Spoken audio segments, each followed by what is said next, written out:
Hello everyone, welcome to my YouTube channel Art Vision Academy. आज हम आपके सामने बंगाल स्कूल लेके आए हैं। यूथ आर्ट बुक से बंगाल शैली को हम 3 क्लास में पढ़ेंगे, तो वीडियो को अंत तक ज़रूर देखें। वीडियो को लाइक करें, चैनल को सब्सक्राइब करें। तो हम स्टार्ट करते हैं आज की अपनी क्लास। आज का हमारा क्वेश्चन आपके सामने है। मोहम्मद अब्दुल रहमान चुगताई का जन्म 1897 ईस्वी को कहां पर? लाहौर में हुआ था।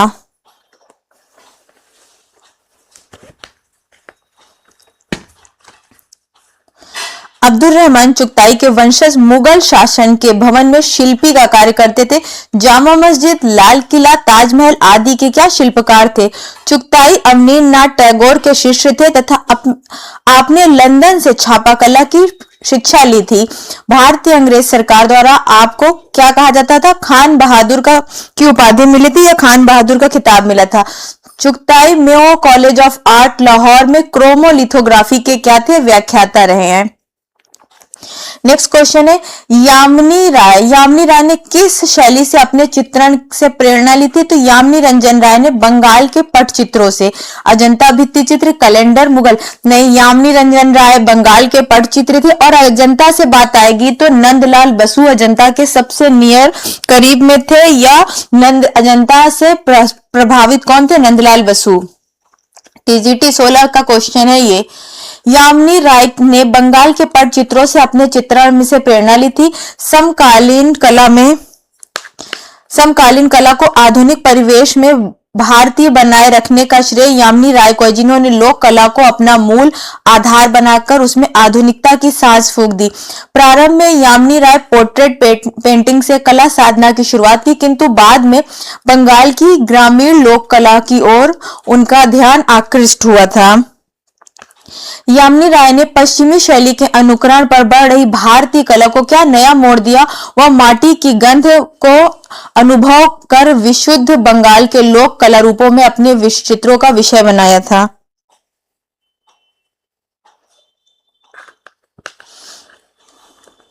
और एक चीज और, मैंने कान में माइक नहीं लगा रखा है, तो कृपया कोई बोलेगा नहीं। क्लास खत्म हो जाने के बाद जिसको जो पूछना है वो पूछेगा। हम कुछ सुने, आप लोग की नहीं सुनेंगे, सिर्फ मैं पढ़ाऊंगी। ध्यान रहे इस बात का। लास्ट में सब बोलना जिसको भी बोलना होगा। बंगाल शैली को विस्तार देने के लिए किस कलाकार का क्या था? योगदान नहीं था। ध्यान रखिए, यहाँ पे योगदान नहीं पूछ रहा है। नंदलाल बोस, असित कुमार हालदार, अवनींद्रनाथ टैगोर। अवनींद्रनाथ टैगोर तो जनक ही थे और नंदलाल बोस इनके सहयोगी थे, इनके शिष्य थे। असित कुमार हालदार भी। राजा रवि वर्मा का बंगाल स्कूल या बंगाल शैली में कोई भी हाथ नहीं था, तो यहाँ राजा रवि वर्मा आंसर हो जाएंगे। बंगाल शैली को विस्तार देने में राजा रवि वर्मा का कोई भी योगदान नहीं था। भारतीय चित्रकला के क्षितिज पर राजा रवि वर्मा का उदय एक यशस्वी चित्रकार के रूप में हुआ, जिस समय भारतीय चित्रकला दरबारों से निकलकर बाजारों में पहुंच चुकी थी। और जिस समय भारतीय चित्रकला दरबारों से निकलकर बाजारों में पहुंच चुकी थी, उस समय राजा रवि वर्मा आधुनिक चित्रकला के रूप में एक बहुत बड़े फेस चेहरे के रूप में उभर कर आए थे। तो इसीलिए माना जाता है कि आधुनिक चित्रकला की शुरुआत राजा रवि वर्मा से हुई थी। और राजा रवि वर्मा के विरोध में, विपरीत में किसकी शुरुआत हुई थी? बंगाल कला स्कूल की शुरुआत हुई थी, क्योंकि राजा रवि वर्मा से पहले तो चित्रकला दरबारों में थी। उनका विरोध करेगा कौन? जब राजा रवि वर्मा आए, उन्होंने भारतीय पौराणिक कथाओं का चित्रण किया, तो विषय उन्होंने क्या लिया था? भारतीय लिया था। लेकिन विषय उनका भारतीय था, लेकिन उन्होंने क्या किया? अपनी जो माध्यम टेक्निक थी, माध्यम था, वो क्या लिया? विदेशों से लिया था। तो इसीलिए वो क्या कहलाए थे? उन्हीं के विरोध में अवनींद्रनाथ टैगोर ने बंगाल स्कूल की शुरुआत की थी। तो क्वेश्चन पूछा जाता है कि राजा रवि वर्मा के विरोध में कौन सा कला स्कूल या कला आंदोलन स्टार्ट हुआ? तो बंगाल शैली। अब उसके बाद क्वेश्चन पूछता है, बंगाल शैली के विरोध में कौन सा कला ग्रुप स्थापित हुआ? तो कलकत्ता कला ग्रुप। कलकत्ता कला ग्रुप ही मानवतावादी कला ग्रुप है। राजा रवि वर्मा को दरबारी चित्रकार अलैग्री नायडू से कला प्रशिक्षण का प्रोत्साहन मिला था, और राजा रवि वर्मा इन्हें ही अपना क्या मानते हैं? गुरु मानते हैं। और देखा जाए तो राजा रवि वर्मा को कहीं भी किसी स्कूल कॉलेज में इन्होंने अपना प्रवेश नहीं लिया था, इसीलिए इनको ये कहा जाता है कि इन्होंने कला की औपचारिक शिक्षा कहीं से नहीं ली थी। औपचारिक शिक्षा वो होती है जब प्रॉपर इंसान किसी भी स्कूल में, कॉलेज में, यूनिवर्सिटी में एडमिशन ले और वहां से डिग्री ले। तो राजा रवि वर्मा एक ऐसे कलाकार थे, इन्होंने कहीं से भी औपचारिक शिक्षा नहीं ली थी। अंग्रेजी सत्ता के प्रभाव से विदेशी चित्रकार पद्धति को अधिक जोर था, अतः इनका ध्यान स्वतः ही इसी ओर आकर्षित हो गया। रवि वर्मा यूरोपीय शैली के विशेष प्रशंसक और अनुवर्ती बने। नेक्स्ट क्वेश्चन है, सती नामक पेंटिंग किसके द्वारा बनाई गई थी? सती नामक पेंटिंग नंदलाल बसु के द्वारा, सभी लोग जानते हैं, बहुत ही बेसिक क्वेश्चन है। सती नामक पेंटिंग नंदलाल बोस द्वारा बनाई गई थी। अवनींद्रनाथ टैगोर के शिष्य बोस थे। बोस को उनकी भारतीय शैली के लिए जाना जाता है। उनके कृतियों में भारतीय कौन सी पौराणिक कथाओं, महिलाओं, ग्राम जीवन और दृश्यों के चित्र शामिल है। अब यहाँ पे भारतीय पौराणिक चित्रों के लिए 3 चित्रकार, अभी इससे पहले वाले में हम लोगों ने क्या पढ़ा था? राजा रवि वर्मा, इन्होंने क्या बनाया था? पौराणिक चित्र बनाए थे। नेक्स्ट क्वेश्चन में हमने क्या पढ़ा कि भारतीय पौराणिक चित्र किसने बनाया था? नंदलाल बोस। एक आर्टिस्ट और हैं मकबूल फिदा हुसैन, इन्होंने ही भारतीय पौराणिक विषय यानी रामायण महाभारत का चित्रण किया है। अगर ऑप्शन कोई पूछता है कि रामायण का या महाभारत का, या रामायण महाभारत के किसी भी पात्र का चित्रण किसने किया, ऑप्शन में राजा रवि वर्मा, नंदलाल बोस और एमएफ हुसैन, एक साथ तीनों नहीं होंगे, इस बात का ध्यान रखिएगा। और अगर एक साथ तीनों होंगे तो प्रॉपर माध्यम होगा कि किसका माध्यम, इस माध्यम में बनी ये पेंटिंग किसकी है, तो माध्यम पे ध्यान दीजिए, नहीं ईयर पे ध्यान दीजिए, सन पे, कि इस सन में बनी है। नेक्स्ट क्वेश्चन है, कुरुक्षेत्र। कुरुक्षेत्र नामक चित्रकीर्ति किसकी रचना है? कुरुक्षेत्र भी नंदलाल बोस की है। प्रसिद्ध चित्र कुरुक्षेत्र के चित्रकार नंदलाल बोस है। भारतीय संविधान का मूल ग्रंथ, अब भारतीय संविधान का जो मूल ग्रंथ लिखा गया है, उस सारे मूल ग्रंथों में जैसे ये यहाँ पे संविधान लिखा गया है, नीचे से यहाँ ऊपर यहाँ पे एक पेंटिंग है। इस पेंटिंग को किसने चित्रित किया है? तो इस पेंटिंग को नंदलाल बसु ने और उनके सहयोगियों ने चित्रित किया है। जब आप बहुत ही डिटेल में पढ़ेंगे तो सारे सहयोगियों का नाम देता है, नहीं मेन नाम नंदलाल बसु का ही आता है। और इनको इस चित्र को बनाने के लिए, संविधान की सज्जा करने के लिए इनको 22,000 की राशि से पुरस्कृत भी किया गया था। नंदलाल बोस, भारतीय संविधान का मूल ग्रंथ नंदलाल बोस ने सज्जित किया था। नंदलाल बोस के कला गुरु अवनींद्रनाथ टैगोर। नंदलाल बोस लखनऊ, फैजपुर, हरिपुरा सम्मेलन पंडालों की, कल पढ़े थे, लखनऊ, फैजपुर और हरिपुरा कांग्रेस पंडालों की सज्जा के लिए बंगाल के पटुआ कला के आधार पर की थी। ग्रामीण दृश्य किसानों के चित्रण, जीवन का चित्रण किया। और अभी तक खाली ये पूछा जाता था कि हरिपुरा पोस्टर किसने बनाया था, या फैजपुर पोस्टर किसने बनाया था, या लखनऊ का पोस्टर कांग्रेस का किसने चित्रित किया था।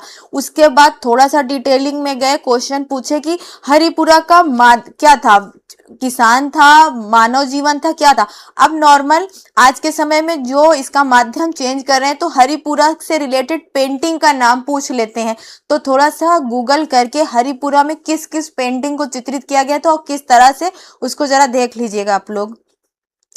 बोस के अन्य चित्र अरहर का पौधा, बकरी, सती का देह त्याग, चिता पर चढ़ती सती या विधवा, सरस्वती, ये सारे इनके क्या है, चित्र हैं।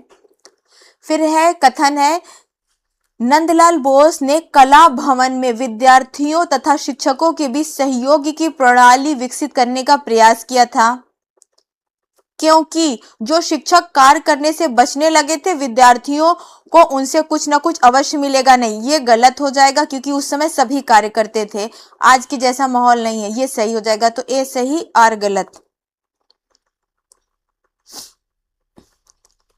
नेक्स्ट कथन है, बंगाल पुनर्जागरण के औपनिवेशिक कला के विरुद्ध प्रतिक्रियात्मक आंदोलन था। बंगाल पुनर्जागरण जो था वो औपनिवेशिक कला के विरुद्ध प्रक्रियात्मक आंदोलन था, बिल्कुल सही है। कथन है, इसका तर्क है, क्योंकि राजा रवि वर्मा के अकादमिक शैली को नकारते हुए संपूर्ण एशियन महाद्वीपीय कला की पैरवी करता है, बिल्कुल ये भी सही है। जब भारत में ओकाकुरा काकुजे आए थे तो उन्होंने कहा था कि एशियाई कला को अपनाओ और एशियाई कला को अपनाओ और विदेशी यूरोपीय कला का बहिष्कार करो। और राजा रवि वर्मा क्या कर रहे थे उस समय, विदेशी कला को, वहां की प्रविधियों को, माध्यम को अपना रहे थे, इसीलिए ना चाहते हुए भी राजा रवि वर्मा की कला का भी विरोध हुआ। और एशियाई कला को अपनाने के लिए इन्होंने चीनी और जापानी कलाओं के मिश्रण से क्या किया था, वॉश पद्धति का मिश्रण शुरू किया था। अवनींद्रनाथ टैगोर का जन्म 7 अगस्त जन्माष्टमी के दिन 1871 ईस्वी को जोड़ा साकू बंगाल में हुआ था। बंगाल पुनर्जागरण के औपनिवेशिक कला के विरुद्ध प्रतिक्रियात्मक आंदोलन था। पुनर्जागरण कला का प्रारंभ अवनींद्रनाथ टैगोर ने ईवी हैवेल के प्रयास से प्रारंभ किया। रवि वर्मा की अकादमिक शैली को नकारते हुए एशिया महाद्वीप की कला की पैरवी की। एशिया महाद्वीप की, देखिए एशिया की, भारत की नहीं, एशिया महाद्वीप की बात कर रहे हैं लोग। किस चित्रकार ने बाघ, अजंता, जोगीमारा भित्ति चित्रों की लिपियां बनाई? यहाँ तीनों पूछ रहा है, बाघ, अजंता और जोगीमारा। तो आसित कुमार हालदार ऐसे इंसान हैं जिन्होंने तीनों की प्रतिलिपियां बनाई थी। किसकी अध्यक्षता में? लेडी हैरिंघम की अध्यक्षता में अजंता की प्रतिलिपि बनी थी। उस कार्य में नंदलाल बसु के साथ आप भी, यानी नंदलाल बसु, आसित कुमार हालदार भी थे। यह कार्य 1910-11 में हुआ था। 1917 में आपने बाघ की प्रतिलिपियों का निरीक्षण किया, 17 में निरीक्षण किया, 21 में चित्रों की प्रतिलिपियां तैयार की और 20 में यहाँ का बाघ का रेखा चित्र मुकुल चंडे ने बनाया था। 1914 ईस्वी में जोगीमारा के चित्रों की अनुकृतियां की और उस पर विषय खोज की। और इन्होंने कितने, 7, जोगीमारा के, आसित कुमार हालदार ने ही जोगीमारा के चित्रों को 7 खंडों में डिवाइड किया था। वे भारतीय चित्रकला के पुनरुत्थान यानी बंगाल शैली के अग्रगामी कलाकार तथा अवनींद्रनाथ ठाकुर के अग्रतम शिष्यों में से एक थे। विदेशी होने के बावजूद भी किसने भारतीय कला को अपनाने को कहा? सभी को पता होगा, ईवी हैवेल। ये विदेशी थे लेकिन इनको भारतीय कला इतनी प्यारी थी कि इनको लगता था कि इन्होंने ही सबके दिमाग में डाला था कि परंपरागत भारतीयता की ओर लौटो और अजंता, मुगल, राजपूत शैलियों को देखो और उस पे कार्य करो। विदेशी होने के बावजूद भी ईवी हैवेल ने भारतीय कला को अपनाने के लिए कहा, पश्चिम कला का त्याग का। डॉक्टर ग्रियर्सन की भांति ही हैवेल ने अंग्रेज होने के बावजूद भारतीय छात्रों को पश्चिमी कला के प्रभाव का त्याग करने को कहा, उन्हें भारतीय संस्कृति के गुणों को अपनाने के लिए प्रेरित किया। ईवी हैवेल ऐसे अंग्रेजी कला समीक्षक थे जिन्होंने न केवल भारतीय कला समीक्षा की दिशा बदली अपितु आधुनिक भारत के सांस्कृतिक पुनर्जागरण का एक परिपक्व स्थान दिलाया। ईवी हैवेल 1884 ईस्वी में सर्वप्रथम उन्होंने चेन्नई कला विद्यालय में कार्यभार संभाला। फिर सन 1896 में हैवेल ने कलकत्ता में स्थानांतरित कर दिया गया था इनको। नेक्स्ट क्वेश्चन है, बंगाल शैली के कलाकारों का समूह कौन सा है? बंगाल शैली का कलाकार पूछ रहे हैं। शिवदयाल सेवकराम कंपनी शैली के हैं। रविंद्रनाथ टैगोर, गगनेंद्रनाथ टैगोर, राजा रवि वर्मा से ये ऑप्शन यहाँ से कट गया, ये ऑप्शन राजा रवि वर्मा से कट गया। अवनींद्रनाथ टैगोर, नंदलाल बसु, हालदार, यही ऑप्शन सही होना चाहिए। यहाँ राजा रवि वर्मा और अमृता शेरगिल है तो ये भी ऑप्शन नंबर सी सही हो जाएगा इसमें। बंगाल शैली के कलाकारों में सही समूह में अवनींद्रनाथ, नंदलाल और आसित कुमार हालदार थे। 19वीं शताब्दी के परिवर्तनीय युग में भारतीय कला जगत में अवनींद्रनाथ ठाकुर ने महत्वपूर्ण भूमिका निभाई। बंगाल शैली का जन्म तत्कालीन परिस्थितियों के कारण हुआ। देश में के स्वतंत्रता आंदोलन व स्वदेशी के आह्वान ने इस नई कला विधा को फलने फूलने में बहुत मदद की। कलाकार अवनींद्रनाथ टैगोर के नंदलाल बोस, आसित कुमार हालदार जैसे शिष्यों ने देश के अनेक भागों में टैगोर शैली का प्रचार प्रसार किया। टैगोर शैली, बंगाल शैली, पुनर्जागरण, ये सब इसी का नाम था। भारत में सर्वप्रथम वॉश तकनीक का प्रारंभ किसने किया था? तो अवनींद्रनाथ टैगोर ने। भारत में सर्वप्रथम वॉश तकनीक का प्रारंभ अवनींद्रनाथ टैगोर ने किया था। 1901 से 2 के लगभग अवनी बाबू ने जापानी कलाकार याकोहामा ताइक्वान हिसिदा से उनके कार्य व शैली के निर्देशन प्राप्त किया। जापानी पद्धति को सीखने के बाद आपने अनेक प्रयोगों द्वारा, उसमें भी क्या किया, अनेक प्रयोग किए और 1905 से 7 के बीच उमर खयाम की श्रृंखला तैयार की। अब देखिए यहाँ से याद करना है कि उमर खयाम की श्रृंखला कब से कब बनी, 5 से 7। यूजीसी नेट में 3 बार से लगातार इनके चित्रों को, 4-5 चित्रों को क्रम में सजाने को आता है, लगाने को आता है। वहां से ईयर नहीं मिल पाते हैं कि उमर खयाम इन्होंने कब बनाया था, तो 5 से 7 में इन्होंने उमर खयाम बनाया था। नेट वाले इसको यहाँ से नोट कर लें। विरह, यक्ष, गणेश जननी आदि चित्रों का निर्माण इसी प्रक्षालन विधि, अब यहाँ दूसरा नाम वॉश पद्धति का अन्य नाम क्या है, तो प्रक्षालन पद्धति या प्रक्षालन विधि है, ध्यान रखना है। इस प्रकार स्वदेशी विदेशी कला सामंजस्य से एक नवीन वॉश पद्धति का प्रारंभ अवनी बाबू ने किया। उपरोक्त नए प्रयोगों के साथ साथ आपने परंपरागत भारतीय शैली का चित्रण गतिमान रखा। वॉश पद्धति को बंगाल के अधिकांश चित्रकारों ने अपनाया था। चित्र में सीमा रेखा कर रंग भरकर कागज को पानी में डुबाकर रख देते थे, डुबाकर रंगों को फिक्स किया जाता था। और ये प्रक्रिया जब उसके बाद रंग थोड़ा सा हल्के होते थे तो फिर कागज को सुखाकर फिर उसमें रंग लगाया जाता था, फिर उसको कागज में डुबा के उसके रंग को हल्का किया था। ये प्रक्रिया तब तक करते थे, यानी आवश्यकता अनुसार जब तक करते थे जब तक उनको लगता था कि अब हमें सही उसमें कलर नहीं आ गया है। लोक जीवन व लोक कला से प्रेरित यामिनी रंजन राय लोक जीवन या लोक कला से प्रेरित थे। समकालीन कला को आधुनिक परिवेश में भारतीय बनाए रखने का श्रेय किसको, यामिनी रंजन को जाता है, जिन्होंने लोक कला को अपना मूल आधार बनाकर उसमें आधुनिकता की सांस फूंक दी थी। लोक कला को इन्होंने अपना मूल आधार बनाया और आधुनिकता के नाम पे एक नई कला शैली सबके सामने लाकर रखी।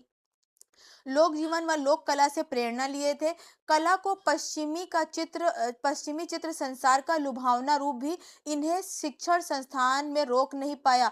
उसे त्याग कर आपने अंतर्मन की खोज को संतुष्ट करने के लिए उपेक्षित लोक कलाओं को बाजारू कला कही जाने वाली कला की शरण में गए, लेकिन लोक जीवन का व्यापक अध्ययन किया। इसी समय काली घाट के पटुआ कलाकार संपर्क में आए, वह इनकी कला से ये क्या हो गए, बेहद प्रभावित हो गए और इसी को अपना माध्यम बना लिया। देवी देवता, पशु पक्षी, जलचर बंगाली जीवन चित्रों को के भी इनके क्या थे, मुख्य विषय थे। वीणा वादनी चित्रकार किसका है, तो वीणा वादनी चित्रकार नंदलाल बोस का है।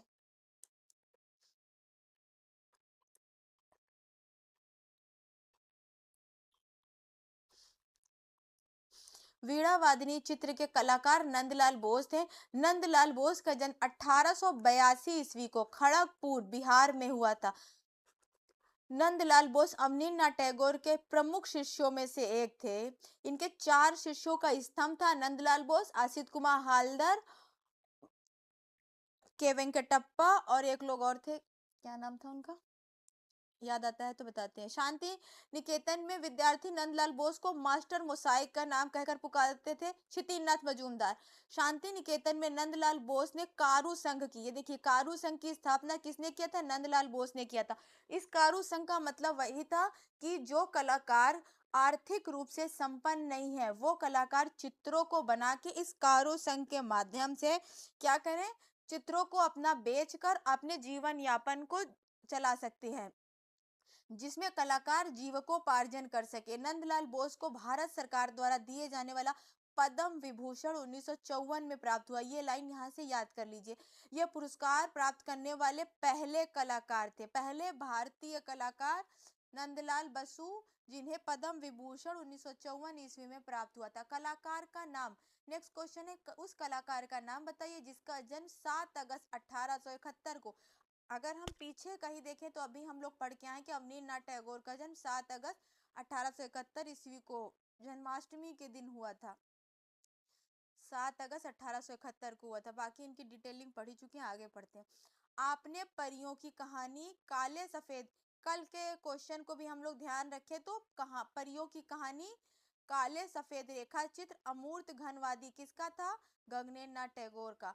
गगनेन्द्र नाथ टैगोर ने परियों की कहानी, सबसे पहले नंबर पे इन्होंने परियों की, बच्चों के लिए परियों की कहानी चित्रित किया, फिर काले और सफेद रंग से रेखा चित्र बनाए और अमूर्त घनवादी इन्होंने 21 में बनाया और 22 में इनको घनवादी चित्रकार स्टेला क्रैमरिश ने कहा था रूपम पत्रिका में।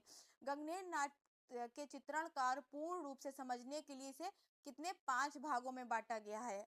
हमने क्लास में जब इनको पढ़ाया था तो इनके 5 भागों का चित्र बहुत ही डिटेल्ड में समझाया था उस समय। पहले भाग में उनकी आरंभिक कृतियों को लेते हुए परियों की कहानी या रोमांटिक पृष्ठभूमि या प्रेम संबंधी थे। दूसरे भाग में 16 से 18 के बीच हमने गगनेन्द्र नाथ टैगोर के काले सफेद रेखा चित्र जिसे छवि चित्र या व्यंग चित्र कहते हैं बनाए। तीसरे भाग में गगनेन्द्र ने उन चित्रों को लिया जाता है जिसमें वो प्राकृति प्रेम से प्रभावित थे। चौथे में उनके अमूर्त चित्र, पांचवें में उनके घनवादी चित्र।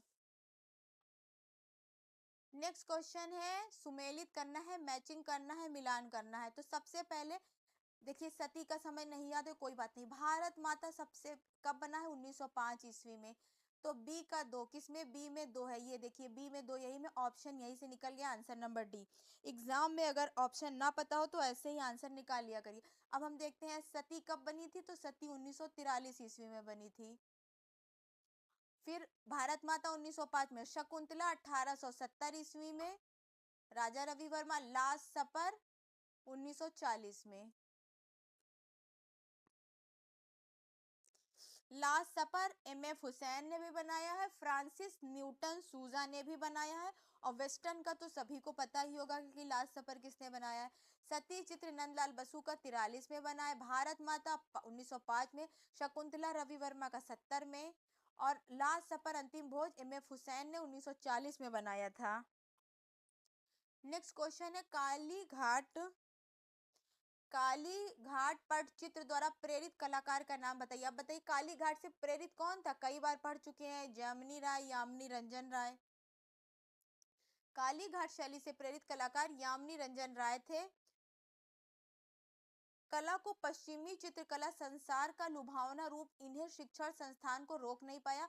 उसे त्याग कर इन्होंने क्या किया, भारतीय लोक कलाओं को, जो उस समय भारतीय लोक कलाओं को बाजारू कही जाने वाली कला की शरण में ले गए।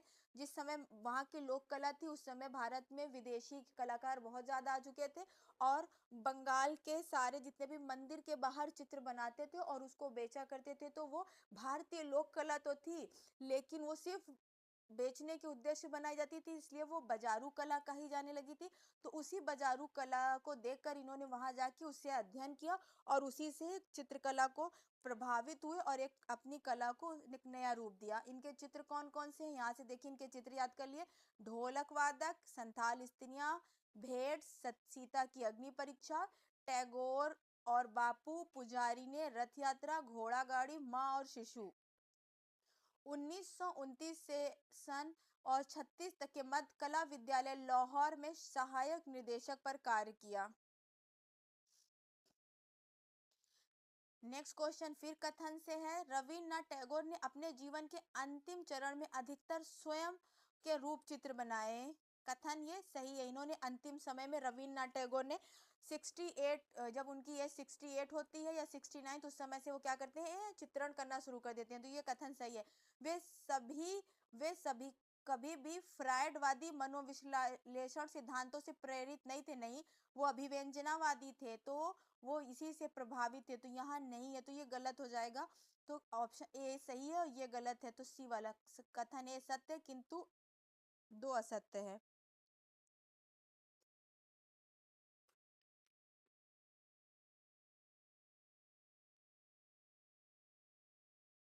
1915 में स्थित विचित्रा क्लब, यहाँ से क्वेश्चन निकला। विचित्रा क्लब की स्थापना 15 में हुई थी। कौन कौन सदस्य थे। देखिए यहाँ बात सदस्य की हो रही है। विचित्रा क्लब की स्थापना किसने किया था। स्थापना किया था रविंद्रनाथ टैगोर ने। लेकिन क्वेश्चन में सदस्य पूछा है, लेकिन यहाँ एक नॉर्मल चीजें देखी तो अवनींद्र, गगनेन्द्र, रविंद्र समेत लोग देखेंगे कि सभी तो ने किया, लेकिन रविंद्रनाथ टैगोर को यहाँ से निकालना है। क्यों क्यों ये संस्थापक थे, इन्होंने स्थापना की थी। तो हमारा आंसर अवनींद्र, गगनेन्द्र और समरेंद्र हो जाएगा। तो ए बी डी। ये संस्थापक सदस्य पूछ रहा है, कौन कौन सदस्य थे, ये नहीं पूछ रहा है कि इसमें कौन कौन लोग थे या संस्थापना करने वाले कौन थे। रवीन्द्रनाथ टैगोर 1915 में विचित्रा क्लब के सदस्य अवनींद्रनाथ टैगोर स्थापित किए थे और अवनींद्रनाथ गगनेन तथा समरेंद्र यहाँ के क्या थे, सदस्य थे। नेक्स्ट क्वेश्चन है, नंदलाल बोस अध्यक्ष थे, तो नंदलाल बोस कहाँ के अध्यक्ष थे? विश्व भारती कला भवन के, उद्योग संस्थान के, ओरिएंटल आर्ट के, कला निकेतन के, कहाँ के थे ये अध्यक्ष? ये कला भवन शांति निकेतन के अध्यक्ष थे ना, कल भी कई बार पढ़े हैं। नंदलाल बोस कला भवन शांति निकेतन के अध्यक्ष थे। नंदलाल बोस ने अजंता बाग गुफाओं की भित्तियां बनाई थी। और देखिए यहाँ पे नंदलाल बोस की बात आई है तो सिर्फ अजंता और बाग आ रहा है, बाकी जब आसित कुमार हालदार आएंगे तो जोगी मारा, अजंता बाग तीनों आ जाएगा। बोस ने अखिल भारतीय कांग्रेस पंडाल को सजाया कहाँ कहाँ का? हरिपुरा, फैजपुरा, लखनऊ का। नंदलाल बोस ने शांति निकेतन के चीनी भवन में 1942 में जलता देवदार एवं नटी पूजा या नटीर पूजा देता है का भित्ति चित्र बनाया, कहाँ? 42 में शांति निकेतन में, याद रखिएगा ये लाइन को। यामिनी राय की चित्रकला की मुख्य विशेषता क्या थी? तो जटिलता, कोमलता, सरलता, कठोरता नहीं, यामिनी रंजन राय की चित्रकला इतनी सरल थी कि बच्चे भी बड़े आसानी से समझ सके, तो ये सरलता आएगा। यामिनी रंजन राय की चित्रकला विशेष सरलता है। यामिनी राय का जन्म 10 अप्रैल 1887 को बंगाल के बांकुड़ा जिले के बेलियातोड़े नामक गांव में हुआ था। इनकी मृत्यु 24 अप्रैल 1972 में कहाँ? कलकत्ता में हुई थी। यामिनी राय मूक आकारों की खोज व रंगों के सम्मिश्रण का प्रयोग कर बंगाल की देहाती गुड़ियों की ओर ले गया और इन्होंने सरलीकृत के रूपों को अपना रुझान बनाया। यामिनी राय एक सच्चे भारतीय कलाकार थे, इन्होंने कभी किसी वाद्य से नहीं जुड़े, ये लाइन याद रखना है इनका, कल भी 2-3 बार बताए थे। महात्मा गांधी ने इन्हें राष्ट्रवादी कलाकार कहा, ये याद रखिए। यामिनी राय भगवान बुद्ध के चीनियों की भंति चित्रित किए थे। नेक्स्ट क्वेश्चन है, भारत में सर्वप्रथम वॉश पद्धति का प्रारंभ किसने किया था? अवनींद्रनाथ टैगोर। भारत में सर्वप्रथम वॉश पद्धति का प्रारंभ अवनींद्रनाथ टैगोर ने किया था। इनका जन्म 1871 में हुई, जन्माष्टमी के दिन जोड़ा साको में हुआ था। और इनके शिक्षा जो थे गिलहार्डी थे, और पेस्टल रंगों की शिक्षा इन्होंने पामर से लिया था। ब्रिटिश कलाकार थे, रेखा चित्र बनाए थे ये। अवनींद्रनाथ टैगोर ने बंगाल शैली का सूत्रपात ठाकुर शैली के नाम से या पुनर्जागरण शैली के नाम से किया था। भारतीय चित्रकला में, भारतीय आधुनिक चित्रकला में इतिहास में बंगाल स्कूल का नाम से प्रारंभ हुआ था। अवनींद्रनाथ टैगोर बंगाल स्कूल के लिए मुगल सिद्ध कलाकार के रूप में अवनींद्रनाथ टैगोर मुगल सिद्ध कलाकार के रूप में जाने जाते थे। नंदलाल बसु शिव सिद्ध कलाकार के रूप में जाने जाते थे। क्षितिज नाथ मजूमदार संत कलाकार, संत सिद्ध कलाकार के रूप में जाने जाते थे। शुक्ला भी सारे अवनींद्रनाथ टैगोर द्वारा बनाया गया प्रथम भारतीय शैली का चित्र था।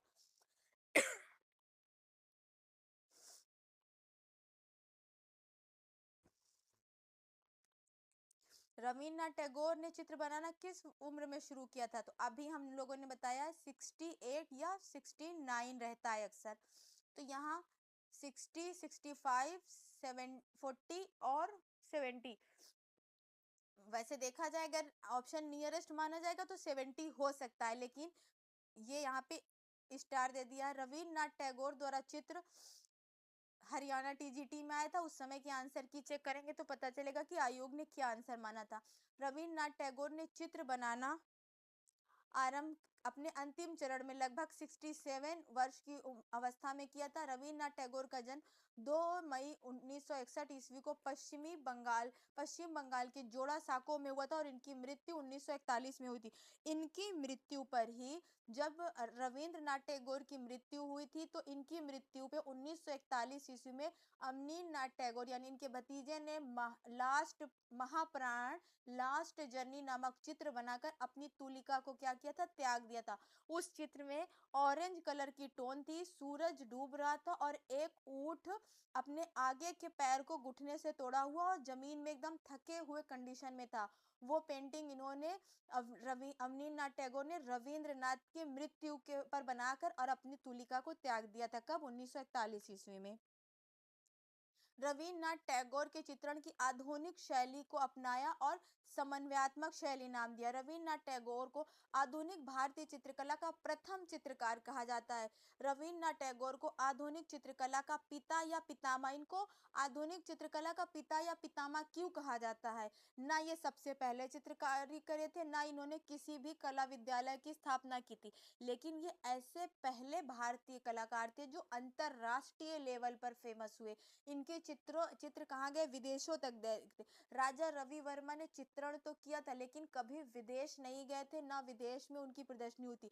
लेकिन रविन्द्रनाथ टैगोर उस समय के ऐसे प्रथम कलाकार थे जिनकी सबसे पहली चित्रों की प्रदर्शनी 1930 ईस्वी में पेरिस में हुई थी। इसीलिए उस प्रदर्शनी की वजह से इनको आधुनिक भारतीय चित्रकला का पिता या पितामह कहा जाने लगा, जो विश्व लेवल पे फेमस हो गए। रविन्द्रनाथ टैगोर ने अपने चित्रों का विषय क्या रखा था? नारी रखा था। रविन्द्रनाथ टैगोर ने सन 1930 में पेरिस के, कहाँ पर? देखिए, ये बताया ना, पेरिस में 30 में पिगाल गैलरी में इनके चित्रों की प्रदर्शनी आयोजित थी, जो सफल प्रदर्शनी थी। इससे पहले भारतीय किसी कलाकार ने विदेश में कोई प्रदर्शनी की ही नहीं थी, क्योंकि सबके दिमाग में ईवी हैवेल ने डाल दिया था, परंपरागत भारतीयता को अपनाओ। साथ ही 1932 से कलकत्ता तथा 1933 में मुंबई में इनके चित्रों की प्रदर्शनी हुई थी। भारतीय आधुनिक चित्रों में मात्र रविन्द्रनाथ टैगोर, जिन्हें साहित्य के लिए 13 में क्या मिला था? गीतांजलि पर नोबेल पुरस्कार मिला था। रविन्द्रनाथ टैगोर ने 1919 में कला भवन, 1921 ईस्वी में विश्व भारती विश्वविद्यालय की स्थापना की थी।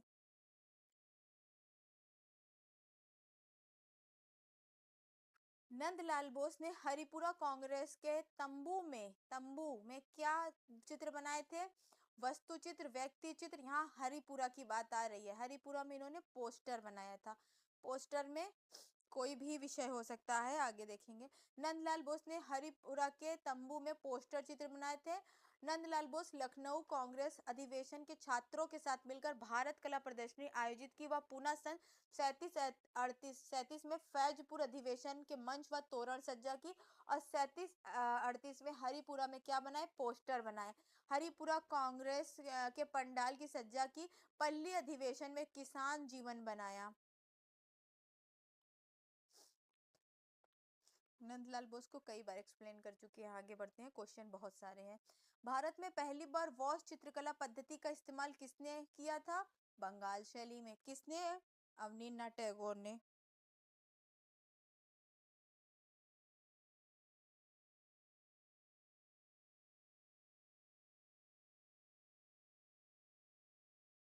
बंगाल कला शैली किस तकनीकी से जानी जाती है? तो वॉश चित्रण विधि से जानी।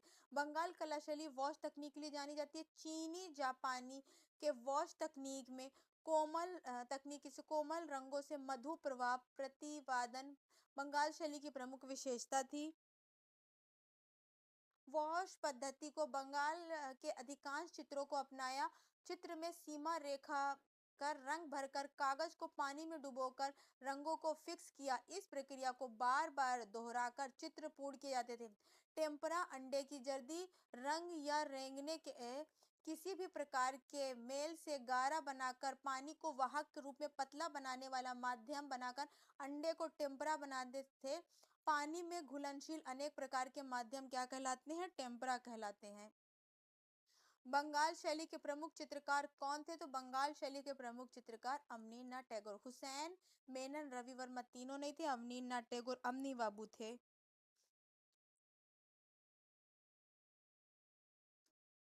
नेक्स्ट क्वेश्चन है, यामिनी राय किससे प्रभावित थे? कालीघाट के पटचित्र से। शिव का विश्वपान चित्र किसने चित्रित किया था? तो नंदलाल बोस ने।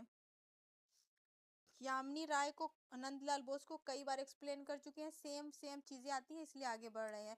इनका जन्म पूछ रहा है, चित्रण माध्यम पूछ रहा है, भूरे भड़कीले रंग से थे, लोक कला से प्रेरित थे।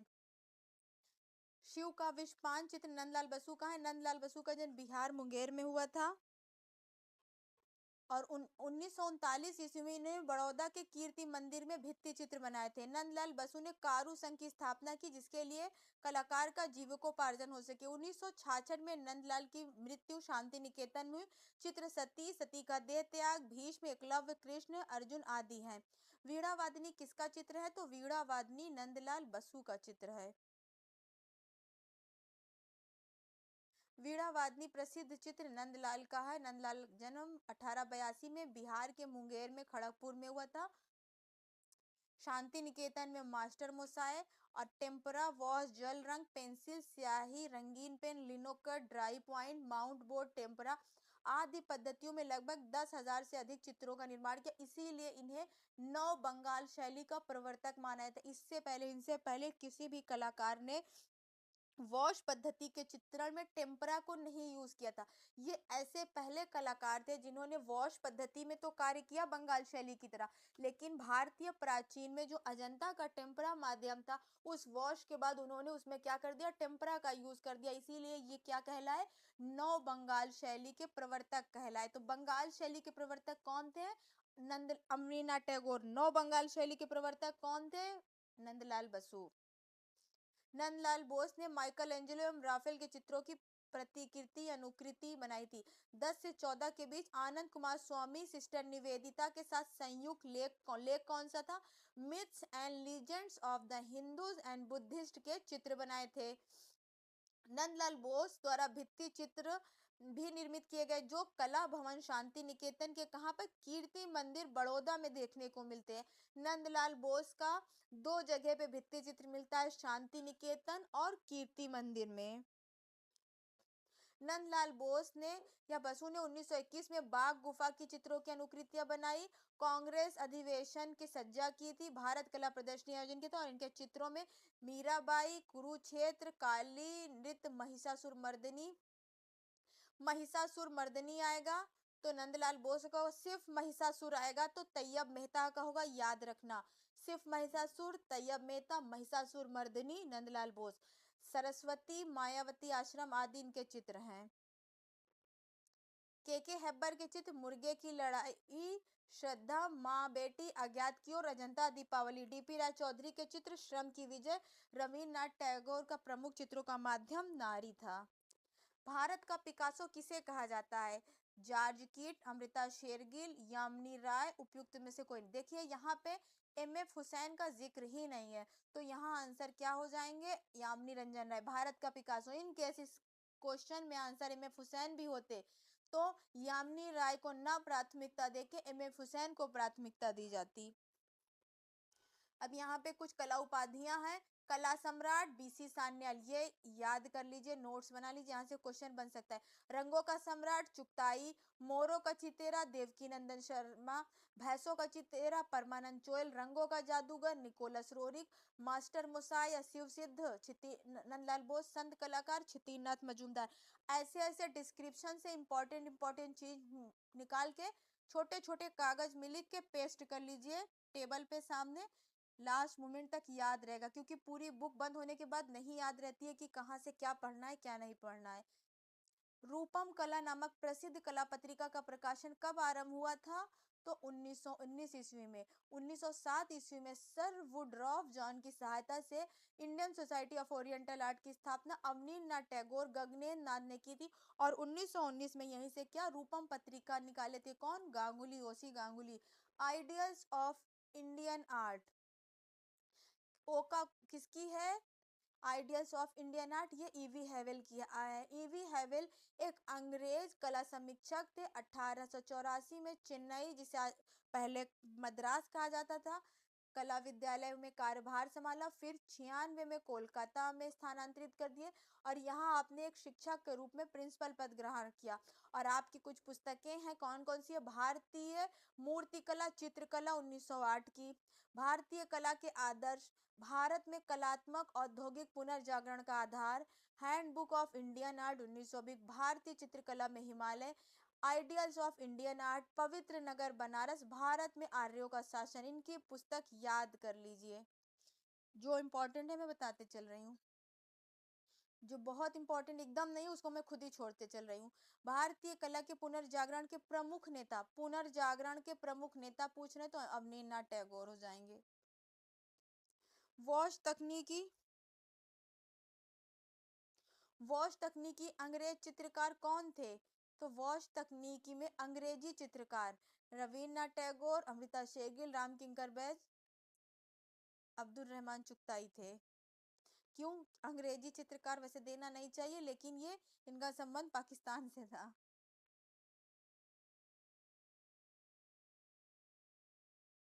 अब्दुल रहमान चुगताई का जन्म 1897 लाहौर में पाकिस्तान में हुआ था। अब्दुल रहमान के आरंभिक कला शिक्षा उस्ताद मीर बख्श थे। अब्दुल रहमान चुगताई कला की विधिवत शिक्षा कलकत्ता कला विद्यालय से गुरु अवनीनाथ टैगोर के संरक्षण में लिए थे। चुगताई बंगाल वॉश पद्धति के अग्रणी थे।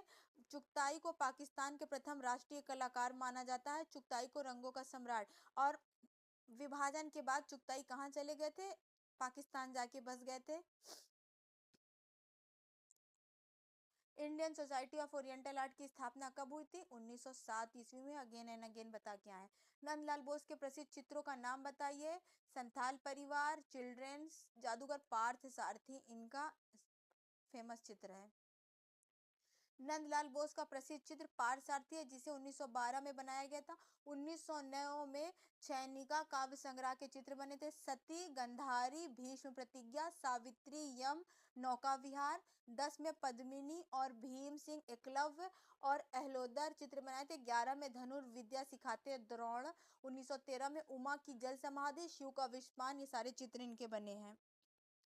निम्न में से कौन सा कलाकार भारतीय लोक कला से प्रभावित है? यामिनी रंजन राय। ऐसे ही क्वेश्चन आए विदाउट आंसर देखें, आंसर बोल दीजिए। कारु संघ की स्थापना किसने की थी? नंदलाल बोस ने।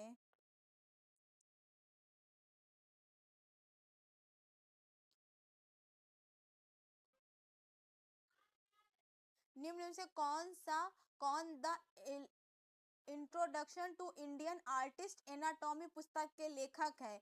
बुक याद रखिए, the introduction to Indian artist anatomy.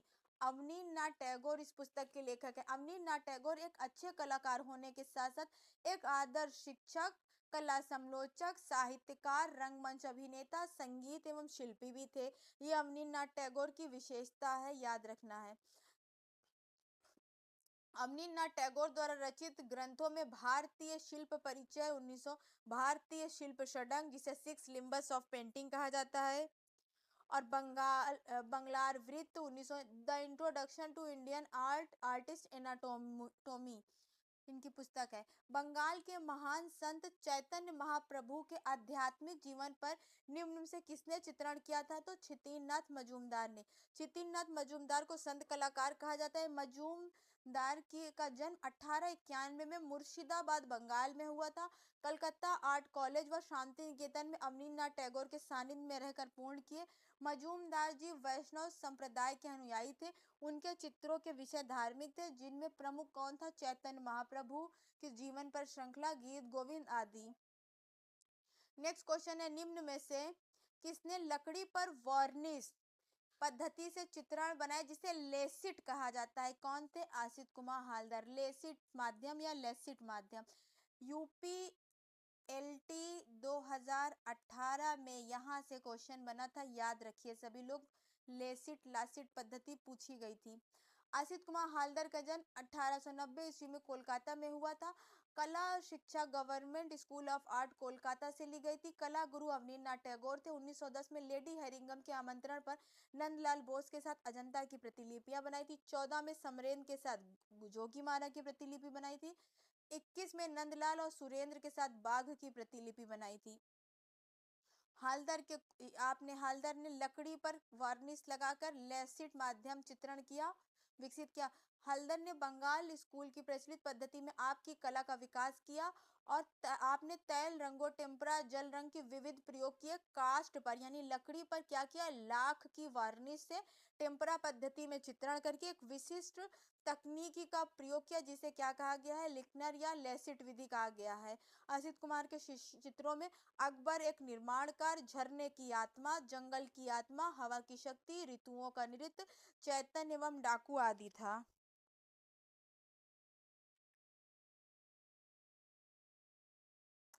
Next question है, निम्नलिखित में से कौन सा चित्रकार एक कवि और संगीत आयोजक भी था? तो आसित कुमार हालदार एक कवि थे और संगीत भी, इसीलिए इन्होंने द फ्लेम्ड ऑफ म्यूजिक नामक चित्र बनाया था। और इनको कवि कहने वाले कौन कलाकार थे? तो रविंद्रनाथ टैगोर ने इनको कवि कहा था। उस समय जितने भी लोग थे उन सबको ज्यादा से ज्यादा उपाधि देने वाले रविंद्रनाथ टैगोर थे। जैसे महात्मा गांधी को महात्मा की उपाधि किसने दिया था? रविंद्रनाथ टैगोर ने। आसित कुमार हालदर एक चित्रकार, कवि, संगीत आयोजक भी थे। आसित कुमार हालदर की चित्रकला गीतात्मक थी, उसमें काव्य और कला का समन्वय था। मेघदूत चित्र श्रृंखला का उन्होंने बांग्ला में अनुवाद किया और संस्कृत में श्लोकों की रचना की। आपके चित्रों में संगीत, ग्रामीण बालक बालिकाओं, संथालों, अनेक लोक नृत्यों में अभिव्यक्ति की थी। आपने हालदर ने कॉस्मिक पेंटिंग का मतलब है ब्रह्मांडी कला, जिसे भारत में ब्रह्मांडी कला या यूरोप में कॉस्मिक आर्ट कहा जाता है। जो सृष्टि के सृजन जिसे करता है उसी को क्या बोला गया है? ब्रह्मांडी कला। एग्जैक्ट नाम नहीं याद आ रहा है मुझे। निम्नलिखित में से अवनींद्रनाथ टैगोर के जीवन का अंतिम चित्र कौन सा है? तो अवनींद्रनाथ टैगोर का अंतिम चित्र कौन सा है? तो इन्होंने अपने जीवन के समय में कुछ मूर्ति लकड़ियों से मूर्तियों का निर्माण किया था, उसका क्या नाम है? कुटुम काटुम, वही है। अवनींद्रनाथ टैगोर का जन्म 7 अगस्त 71 में हुआ था और इन्होंने शिक्षा गिल्हार्डी से और रेखा चित्र पामर से लिया था। भारतीय शैली से प्रेरणा चित्र बनाए थे। वृद्धावस्था की ओर बढ़ते हुए चित्रकला के साथ साथ अनुपयोगी जो वस्तुएं उपयोग में नहीं है उन सारी वस्तुओं से अलंकारात्मक चित्र कलात्मक चीजें बनाई, जिसमें अनेक प्रकार के मुखौटे, कार्टून कुटुम शैली में खिलौने बनाए, पेड़ों की शाखाओं एवं अन्य प्राकृतिक उपादानों का प्रयोग कर शिल्प की रचना की। निम्न में से कौन अवनींद्रनाथ टैगोर का शिष्य नहीं है? बोस, हालदर, समरेंद्रनाथ, के.सी.एस. पन्निक्कर शिष्य नहीं है। अवनींद्रनाथ टैगोर का जन्म अभी बता के आए, इसको छोड़ते हैं। आइडियल्स ऑफ इंडियन आर्ट पुस्तक के लेखक कौन है? तो आइडियल्स ऑफ पुस्तक के लेखक ईवी हेवेल है। ये क्वेश्चन दोबारा आ रहा है, ध्यान रखना है। ईवी हेवेल 1884 में मद्रास के, 96 में कलकत्ता के प्रचार बने। हेवेल ने 1920 में अपनी प्रारंभिक रचनाओं का संक्षिप्त संकलन किसमें किया? हैंडबुक ऑफ इंडियन आर्ट में प्रकाशित किया। 4 वर्ष बाद आपने भारतीय कला में हिमालय पुस्तक को प्रकाशित किया। फिर क्वेश्चन है, लोक जीवन व लोक कला से प्रेरित कौन थे? लोक कला व लोक जीवन से यहाँ है ही नहीं। यामिनी रंजन राय, अमृता शेरगिल, एफएन सूजा, धनराज भगत, उपरोक्त सभी माना है यहाँ पे, तो सभी हो जाएंगे। अमृता शेरगिल भी लोक जीवन से प्रभावित थी।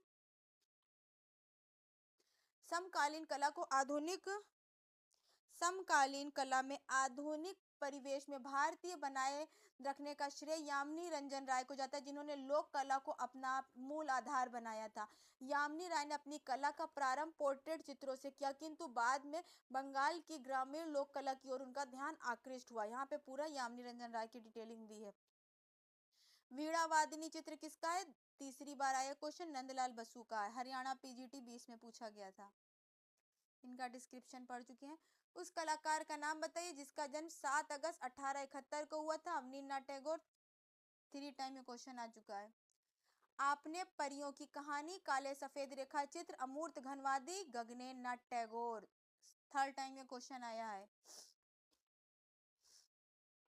उस कलाकार का नाम बताइए जिसने काली घाट की पटुआ से प्रेरणा लेकर क्या बनाया था चित्र? तो वो यामिनी रंजन राय हो जाएंगे। समकालीन कला को आधुनिक परिवेश में भारतीय बनाए रखने का श्रेय यामिनी राय को जाता है, जिन्होंने लोक कला को अपना मूल आधार बनाकर उसमें आधुनिकता की सांस फूंक दी थी। काली घाट के पटुआ कलाकारों से प्रभावित होकर यामिनी रंजन राय ने देवी देवता, पशु पक्षी, बंगाली जीवन विषय को पटचित्र के रूप में चित्रित किया था। इसी विषय पर नई लोक शैली विकसित हुई थी। और आपके चित्र ये हैं। ढोलक वादक, संथाल स्त्रियां, भेंट, सीता की अग्नि परीक्षा, टैगोर और बापू पुजारी ने रथ यात्रा, माँ और शिशु, कई बार आ चुका है ये। किस कलाकार ने याकोहामा, ताइवान और हिसिदा से जापानी पद्धति सीखी? अवनींद्रनाथ टैगोर ने। हैंडबुक ऑफ इंडियन आर्ट के चित्र लेखक कौन है? ईवी हैवेल। शांति निकेतन किस प्रांत में है? तो पश्चिम बंगाल में है। एचिंग को भारत में कला अभिव्यक्ति के रूप में परिचित करने वाला कलाकार के रूप में किसे जाना जाता है? तो मुकुल चंडे। मुकुल चंडे ऐसे कलाकार थे जो सबसे पहले बंगाल शैली के समय सबसे पहले विदेश जाते हैं और एचिंग विधा को सीख कर भारत आते हैं। तो ये सबसे पहले कलाकार थे जिन्होंने एचिंग को भारत में परिचित किया था। इस प्रोसेस में धातु की, अब एचिंग में होता क्या है, तो धातु की जो प्लेट होती है उसको चाकू से काटने के बजाय अम्ल में डाल देते हैं और डालकर गड्ढा बनाते हैं, इसीलिए उसे अम्लांकन या एचिंग कहा जाता है।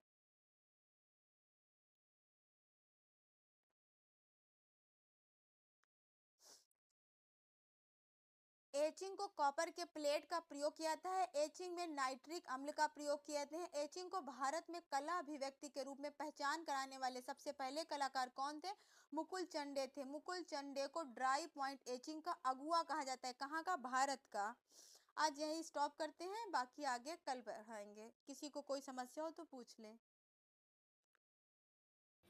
तो आज की क्लास में इतना ही। अगर आपको क्लास पसंद आई हो तो लाइक ज़रूर करें, कमेंट करके बताएं कि क्लास कैसी लगी और चैनल को सब्सक्राइब करना ना भूलें और ज़्यादा से ज़्यादा लोगों तक शेयर करें। हम अब इस चैप्टर का अगला पार्ट जल्द ही आपके सामने लेके आएंगे। Thank you.